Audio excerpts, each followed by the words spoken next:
ازيكم؟ يلا بينا نعمل السجق الشرقي في البيت نفس الجاهز بالظبط، بل واطعم كمان. هنعمله في البيت بطريقه مضمونه، احنا عارفين حاطين فيه ايه. هنعمله من غير هنج ولا ادوات. هنعمله بمنتهى السهوله، هيمسك معايا وهيبقى في منتهى الجمال. هجهز توابلي: بابريكا، فلفل اسود، كزبره، كمون، 7 بهارات، كوبيبه صيني. مكون اساسي ومهم جدا معايا: معلقه صغيره حلبه مطحونه او حلبه مره. تمام. مش موجودة عند العطار، هتجيبي الحلبة العادية بتاعتنا تضربيها في الكبة وتاخدي منها معلقة. وفي المكونات اللي هكتبها لكم في الديسكريبشن تحت هتلاقوا حبهان وقرنفل، حاولوا تضربوهم فريش في ساعتها في الكبة او في الهون عادي، هيتضربوا معاكم. كده كده هنضرب كمية بسيطة قوي بس هتفرق في الطعم جدا. هاجي بقى بفلفل الوان، فلفل احمر فقط، هغسله كويس وهبتدي اقطعه بالشكل ده. وفي الكبة عندي او في المفرمة هبتدي اطحنه كويس، ده هنا في المفرمة. تمام. هنعمه خالص وهبتدي اجيب مصفى ضيقة وهصفيه. تمام. هنصفيه خالص، هنصفيه كويس، عايزين نتخلص من اي مية فيه علشان ما تفكش معايا السجق بتاعي. تمام. بعد ما هصفيه كويس خالص، المية مش عايزينها، بس هقولك على حاجة احتفظي بيها، حطيها في اي وصفات تتبيل. يلا انا هاجي بقى هنا بالثوم: 7 فصوص ثوم، حتة ليا. تمام. انا حبيت ادوق الثوم الاول في الهون عشان اتاكد انه اتفرم كويس، عشان ممكن يعني ما ياخدش فرم ناعم قوي في الكبة. ونزلت بالبهارات بتاعتي.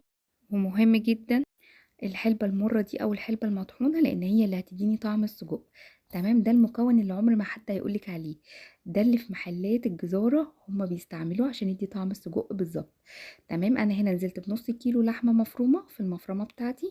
هنزل بالنص يعني ربع في ربع عشان يعني يتفرم كويس وامتزج بالفلفل والبهارات بتاعتي. انا نزلت بالربع الاولاني، بعد كده نزلت بالربع التاني بعد ما اتضربوا كويس قوي. ومهم جدا ان اللحمة المفرومة بتاعتي يكون فيها ازيد من نسبة 20% دهون، عشان دي اللي هتدي للسجق طعم. الدهون بتاعت اللحمة هي اللي بتطعم السجق. وهنا غطيتها بستريتش ودخلتها في التلاجة ساعتين علشان ترتاح وطعمها يبقى احلى. عايزه اقول لكم ان اي حاجه بتتبل طعمها بيبقى احلى كتير عما تتعمل في ساعتها. لحمه، فراخ، كبده، سجق، اي حاجه تخش التلاجة ترتاح طعمها بيبقى احلى. هاجي بقى هنا في بسلطانيه فيها شويه زيت صغيرين. دي اسهل حاجه هنعمل بيها صباع السجق من غير هنج ولا مكنه ولا وجع قلب. هنعمل بقى السجق بالشكل ده، هيطلع نفس طعم الجاهز بالظبط والله واحلى كمان. جربوا بس الطريقه بالمقادير مظبوطه، ما تزودوش اي بهار عن بهار ولا تجودوا في اضافه الثوم، علشان دي اللي هتديكي. بصي المقادير دي نص كيلو لحمه مفرومه. تمام. فانزلي بيها، عايزه تضاعفي الكميه ضاعفي كميه البهار اللي انا حطاها، البهارات اللي انا حطاها، واشتغلي بيها. انا هبتدي اصبع السجق بتاعي كله بالشكل ده، وما تخافيش هيمسك معاكي. طبعا اي اللحمه دام دخلت التلاجة ارتاحت وخدت طعم التتبيل كويس، وهتبقى سهله في ان انا اعملها صوابع بالشكل ده. خلاص. هبتدي اعملها كلها. دي مش كلها كمان، انا كان باقي عندي حبه من النص كيلو برضو شلتهم في الفريزر. تمام. هاجي بقى اسويه معاكم عشان تشوفوا قد ايه متماسك وقد ايه اللي احنا عملناه مظبوط جدا. هاجي في طاسه او برام زي ما انتوا حابين، تكون سخنت قوي ومش هضيف اي دهون. هستكفى بالدهون اللي هتنزل منه، والنار تكون متوسطة، وهنزل معايا بالسجق بتاعي واحدة واحدة كده على نار متوسطة. وهبتدي اول حاجة منزلش اقلب بالمعلقة، اول حاجة لا، انا هستنى السجق ياخد حرارة الطاسة ويسخن كويس، والاقي الصباع ماسك في نفسه كده، وبعد كده ابتدي اقلب. تمام.